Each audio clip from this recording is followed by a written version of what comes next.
안녕하세요. 그림일 가족 여러분. 오늘 수요일 아침, 오늘도 이렇게 매일 한 말씀으로 또 오늘 하루를 시작하는 모든 분들에게 오늘 우리가 만나는 사람들을 우리가 조금 더 사랑의 눈으로 바라볼 수 있게 하는 그러한 능력을 하나님께서 더하여 주시기를 간절히 기원합니다.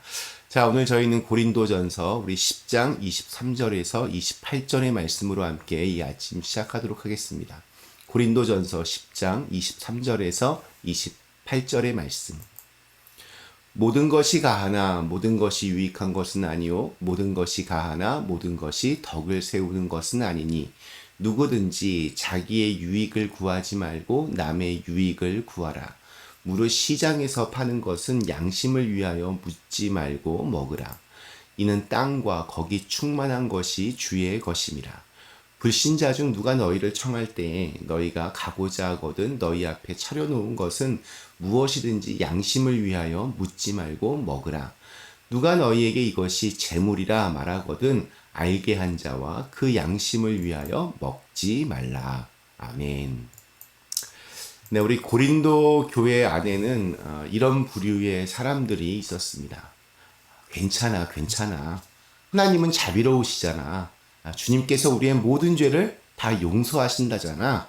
그러니 하고 싶은 대로 마음껏 다 해도 괜찮아. 아무런 문제가 없어. 오늘 읽은 말씀의 표현처럼 모든 것이 가하다, 괜찮다.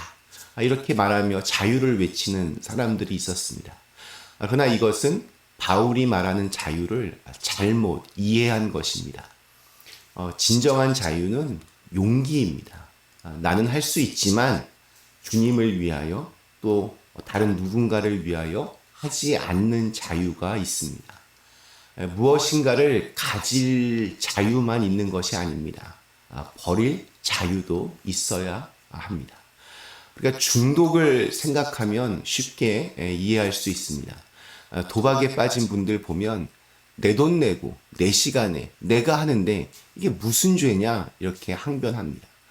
그러나 그렇게 도박에 빠져서 가정이 송두리째 흔들리는데도 틈만 나면 도박장에 갑니다. 도박을 하는 자유는 마음껏 누리겠지만 하지 않을 자유가 그들에게는 없기 때문입니다. 그것을 포기할 용기가 없습니다. 보다 정확히는 그건 자유가 아니라 구속이고 또한 속박입니다. 마치 감옥 안에 갇혀서 나는 자유하다 이렇게 외치는 꼴입니다. 오늘 읽은 말씀에서 바울은 그리스도인의 자유에 대해서 굉장히 중요한 한 가지 기준을 제시합니다. 우리 24절 말씀, 누구든지 자기의 유익을 구하지 말고 남의 유익을 구하라. 사실 이 말씀은 머리로는 대충 이해가 되지만 실제 적용을 하게 되면 이게 쉽지가 않습니다. 오해하기도 쉽습니다. 우리 다른 사람을 섬겨야 한다라고 하는 기독교 윤리에 익숙한 우리 그리스도인들에게 마치 나보다 남을 언제나 먼저 돌보며 또 언제나 다른 사람을 위해서만 그렇게 살아야 한다는 부담감을 주기도 합니다. 그러나 이 말씀은 우리 사랑장으로 유명한 고린도전서 13장의 말씀과 함께 생각해 봐야 됩니다. 사랑에 대한 여러 정의들을 하면서 사랑은 자기의 유익을 구하지 않는다라고 하는 말씀이 나옵니다. 즉 바울이 말하는 자유는 사랑에 근거합니다. 내가 사랑할 수 있다면 자유할 수 있습니다. 누군가를 진심으로 사랑하면 포기할 것은 포기하고 또 끊을 것은 끊어버립니다. 자녀들을 위하여 수많은 희생을 감내하면서도 자기의 유익보다는 언제나 자녀들을 더 걱정하고 위해주는 그 부모의 사랑이 사랑과 자유의 관계를 가장 잘 설명할 수 있을 것 같습니다. 정말로 자유하기 위해서는 사랑의 관계가 우선 되어야 합니다. 바울은 이어서 이제 음식과 관련하여 실질적인 이야기를 합니다. 어쩌면 사랑과 자유를 이 음식의 문제와 연결시켜서 구체적인 행동 지침을 내려주는 것 같습니다. 우리 25절 말씀, 무릇 시장에서 파는 것은 양심을 위하여 묻지 말고 먹으라. 양심이란 단어가 먼저 우선 눈에 들어옵니다. 그리고 그 다음 구절에 보면 이 세상 모든 만물이 다 하나님의 것이기 때문에 무엇이든 다 먹어도 괜찮다라고 그렇게 말을 합니다. 좀 이런 상상을 좀 한번 해보면 좋을 것 같습니다. 바울이 이제 선교지를 쭉 돌다가 고린도 교회에 다시 돌아갑니다. 어떤 가정에서 저녁 식사를 초대를 합니다. 그 호스트한 가정에서 저녁 식사를 준비하면서 우리 바울 선생님이 그동안 선교하시느라 얼마나 고생하셨을까. 몸도 성치 않는 분이신데 그동안 변변한 식사도 제대로 하지 못하셨을 텐데 이렇게 생각을 하면서 바울을 위하여 고기 반찬을 준비했습니다. 자, 그런데 정성껏 차려진 밥상에 고기가 놓여진 것을 보고 바울이 불같이 화를 냅니다. 내가 하나님의 나라를 위하여 일하는 선교사인데 이방 신전에서 제사를 드린 후에 나온 고기를 내가 어떻게 먹을 수 있겠느냐. 나를 뭘로 보고. 이게 어디까지나 상상입니다. 실제가 아닙니다. 자, 이런 상황이라면 자신을 위하여 이렇게 고기 반찬을 내준 사람을 위하여 아무것도 묻지 말고 따지지 말고 사랑으로 그것을 그냥 먹으라는 것입니다. 우리 27절, 28절의 내용도 역시 비슷합니다.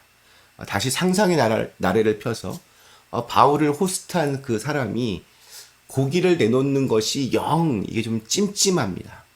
바울을 위하여 고기 반찬을 준비했지만 그것이 오히려 바울에게 좀 신뢰가 되는 것은 아닐까 고민하다가 이 고기가 사실은 우상에게 제사를 드린 후에 판매된 것인데 우리가 우리 선생님을 위해서 이렇게 준비했습니다. 이렇게 말을 합니다. 이런 이야기를 꺼냈다는 것은 음식을 준비한 사람이 이게 찜찜해서입니다.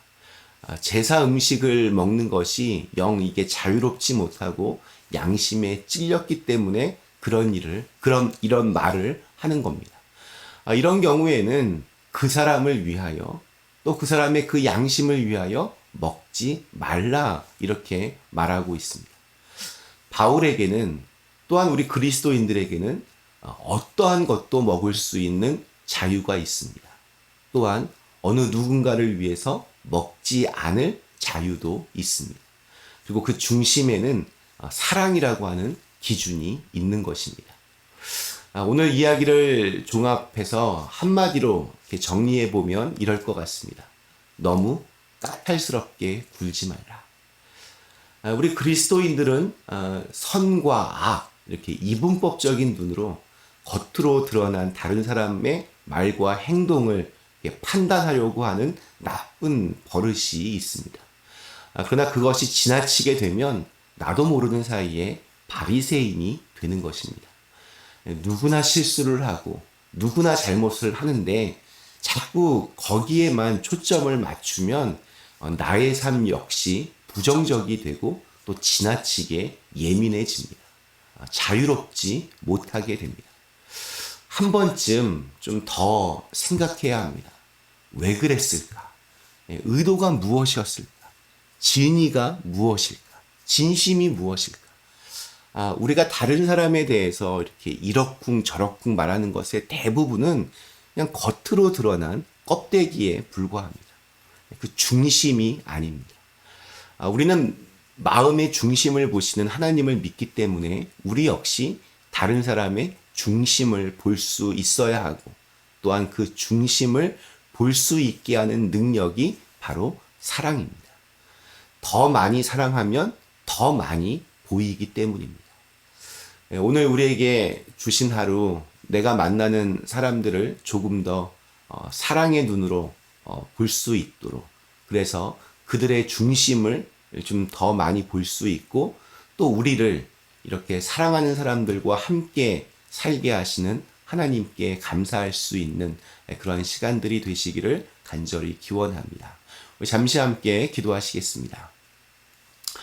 좋으신 하나님, 오늘도 저에게 새로운 날 주심을 감사합니다. 오늘 우리가 만나는 사람들에게 우리가 조금 더 사랑의 눈으로 그들을 바라볼 수 있도록 그러한 능력을 저에게 더하여 주시고 항상 우리가 사람의 마음의 중심을 더 많이 살펴볼 수 있는 그런 사람들이 되게 하여 주시옵소서.